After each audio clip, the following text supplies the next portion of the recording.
Hey there, Demi here. It's because now time for another semi-casual. Wait, I'm normally like down here. Anyway, so what are we gonna talk about today?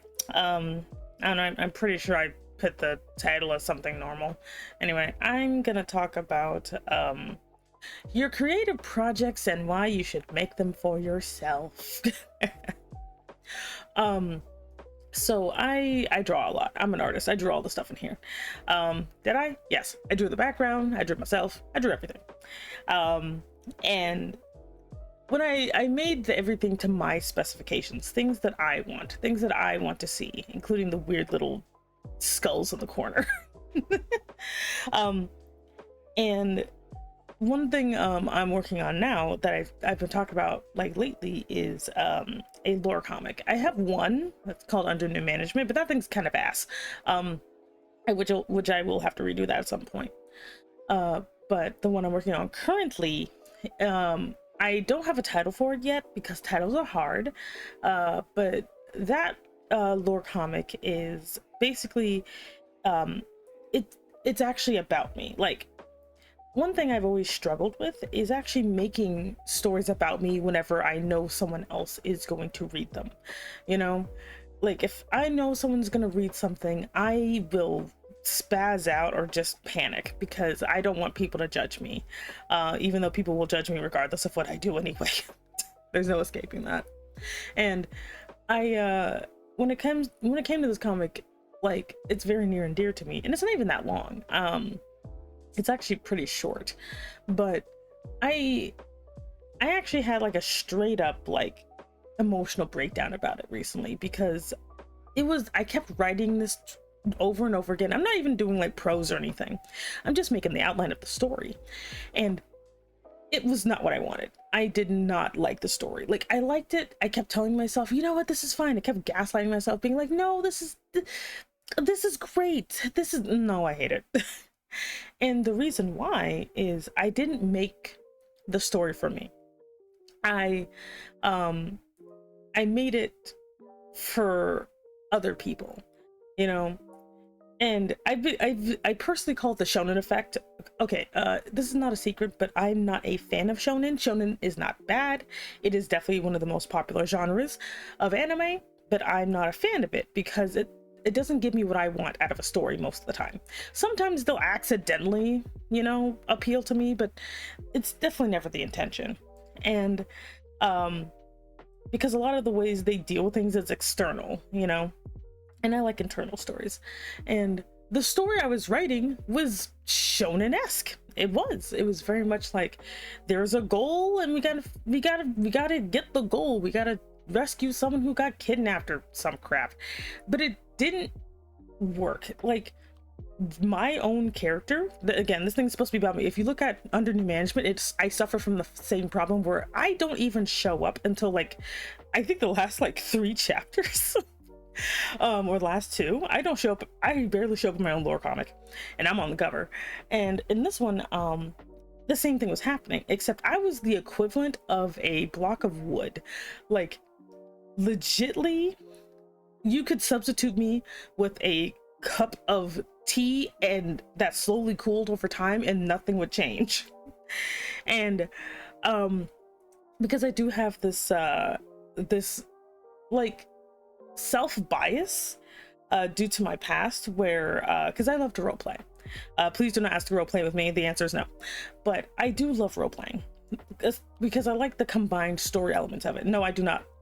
I only play D&D with like very specific people, so don't be like, go play more D&D. No, that will not solve my problem. But like, I used to like doing that, but unfortunately because of that, I got hilariously not treated well.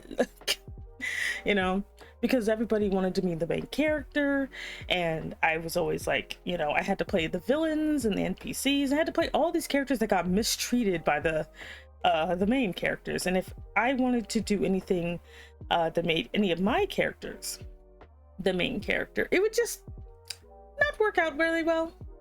It got bad, you know, and that's why I don't roleplay anymore. But that how do I call it? That issue of me basically not being able to center myself because other people didn't want that, actually ended up bleeding into my lore story. It bleeded into it as well, because I wanted to make this story about me, but I felt like I can't make the story about me because people don't like me. Yes, I understand that is a bit of an oxymoron at this point. Is that the right word? I don't know. But I understand that, yes, people do like me. I'm not the worst person ever. I am not a terrible person. But when you kind of go through like decades of basically being made to feel that way, you know, unless you are of use to someone, unless, like, I literally, even now, if some people will legitimately only talk to me if I have a use for them, and it's it's not fun. So all these things actually bled into my story, to the point where I just hated it. And I'm like, am I bad at writing? Am I bad at character creation? Am I bad at all these things? And the truth is I'm not, or else people wouldn't keep asking me to do it. So I had to start all over. I had to start all over with my story. This is like the 6th draft I'm working on currently. I gotta turn this into a comic somehow. So I decided, okay, what do I like in a story? What do I like to read? What do I like to write? So I did the only thing I could. I read through all my old fanfics. Because my fanfics are never meant for anyone's eyes other than mine. No one can, and do not ask, no, but no one has seen my fanfics, no one ever will, but my fanfics are basically where I am like my true self. And I call everything I write a fanfic, even if it's about original characters. Just, I don't like calling it original fiction because it feels weird, because it's very fanficky, you know, like just top tier BS-ery in theirs. And so I looked at it like when I'm just like, and I'm talking about like my longer fanfics, like the ones that have like, you know, 40 chapters or something. Yes, I do write a lot. And I'm like, okay, looking at it, I can see what I actually like. Like, I like character dynamics. I love character dynamics. Not even really the who's gonna date who, but who's friends with who opens up to who. I don't really like plots where they have to achieve something. I don't really like those.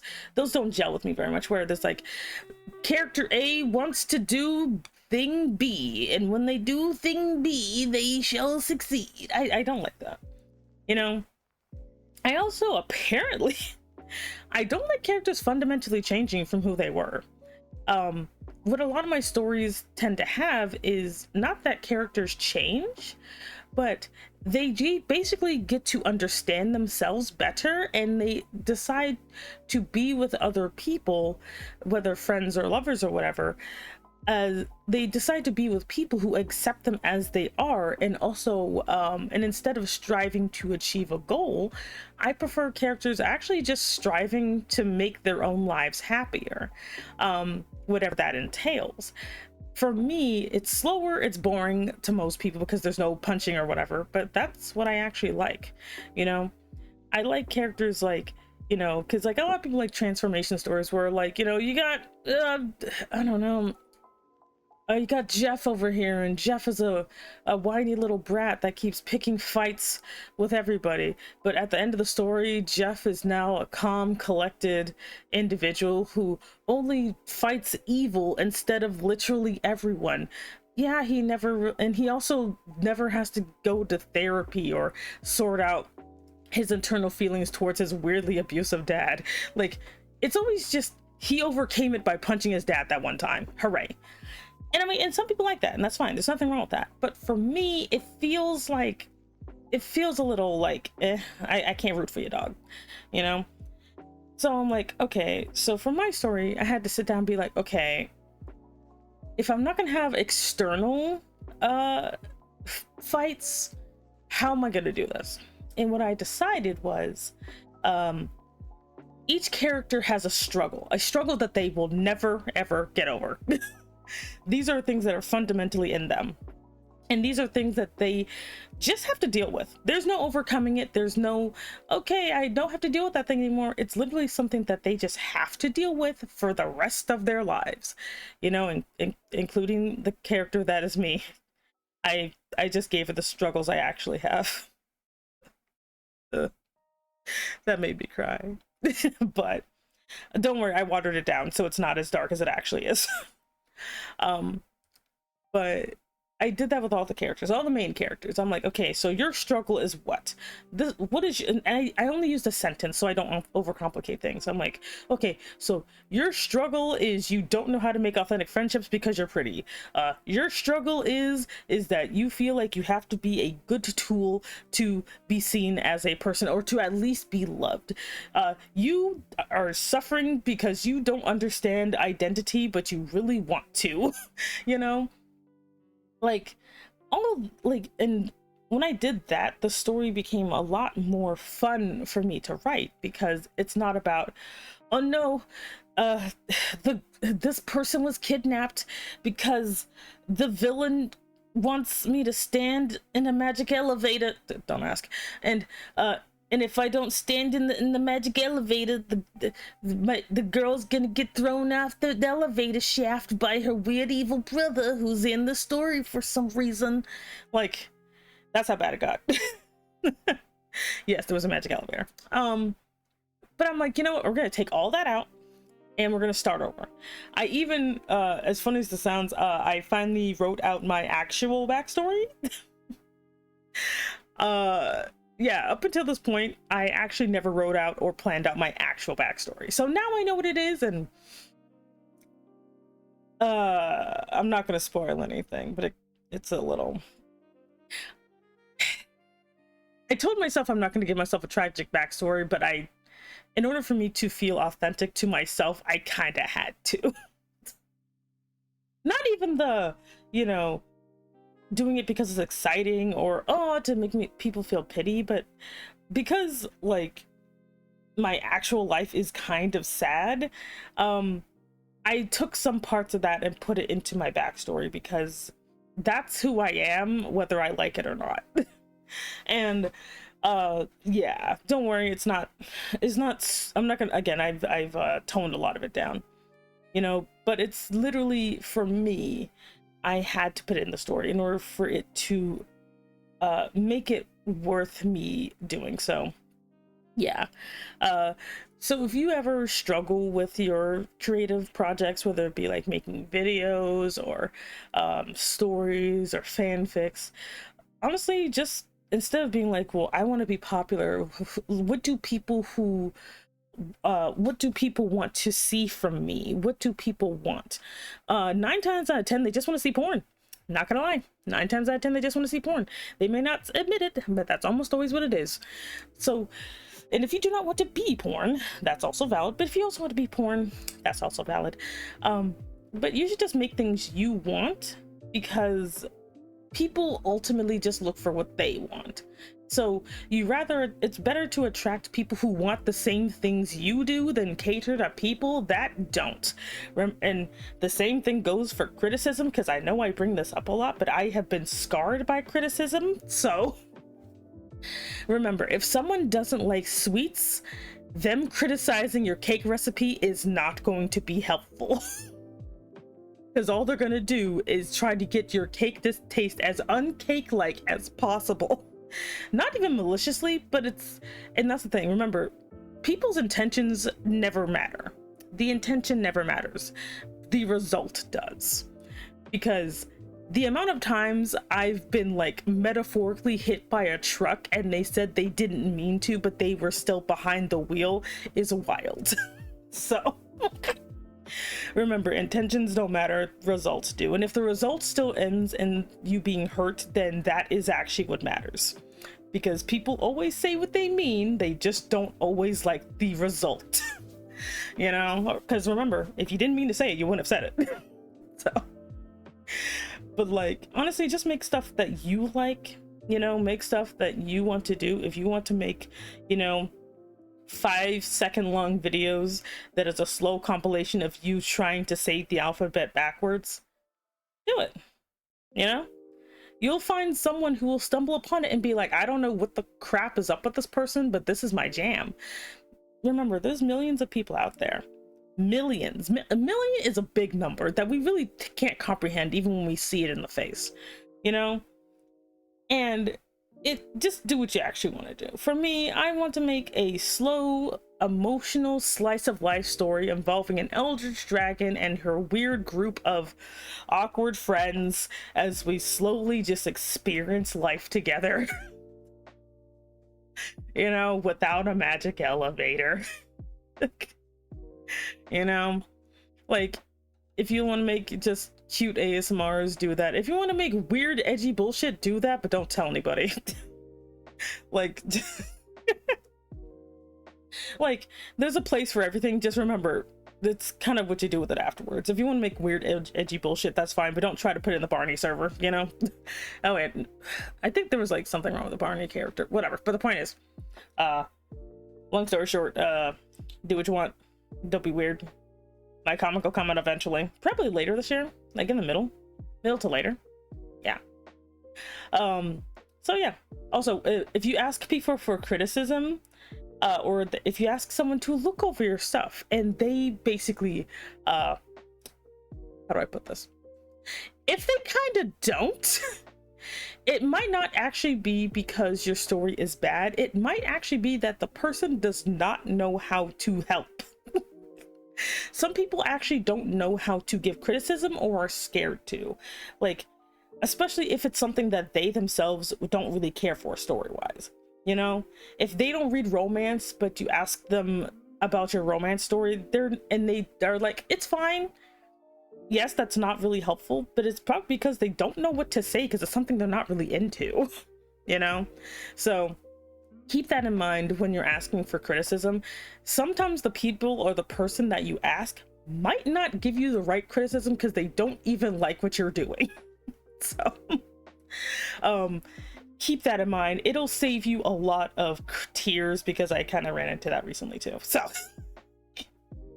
you know, I actually recommend not even asking for criticism, but you can definitely talk about your story with people, you know? And if they ask you a question that you can't answer, then that might be worth thinking about. But if they ask you some shit that literally is designed to rip your story and your characters apart, do not accept that. Do not accept someone who just happens to hate ogre characters like criticism that why are they like that? Why do they look like that? What are they doing here? Why is their name Benjamin?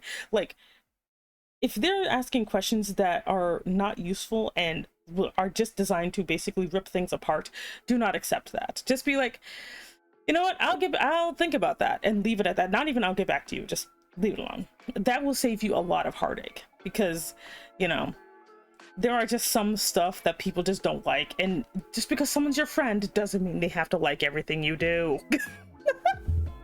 Much like if someone were to ever come to me and ask me, hey, what do you think about my grimdark fantasy? I'm like, look, I am not the person you want to go to for that.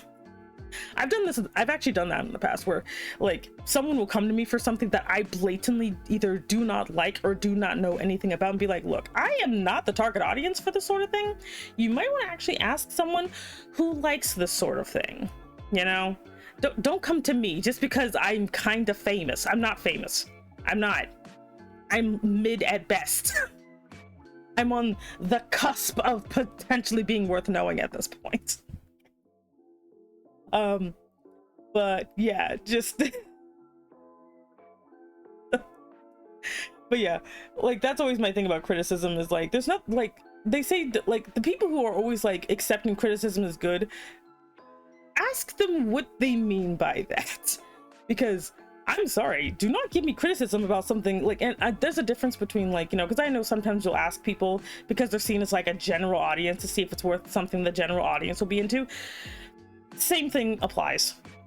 If they don't like it, just be like, okay, but if this person is your friend and they do not consume what you actually make, like the type of stuff you make on a regular basis, maybe just put their stuff on the back burner, you know? Just like, if I don't like sci-fi and, you know, and someone, and I love me some hardcore high fantasy, and someone who's into you know, procedural sci-fi comes to me being like, does this sound plausible? I'm like, bitch, I like dragons doing the tap dance on the moon. Why are you asking me this?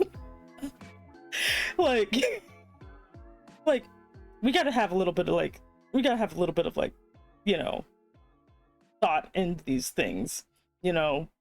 Like, if someone doesn't like characters with big boobs and they critique your art saying the chest is too big and it looks weird, you're gonna have to kind of be like, okay, are you saying that because my art is actually off, or are you just saying that because you like characters with smaller tits? You know? But yeah. The true TLDR. Make what you want. Be careful of criticism if it's not gonna actually help you. And like and subscribe. Nailed it. Okay, bye.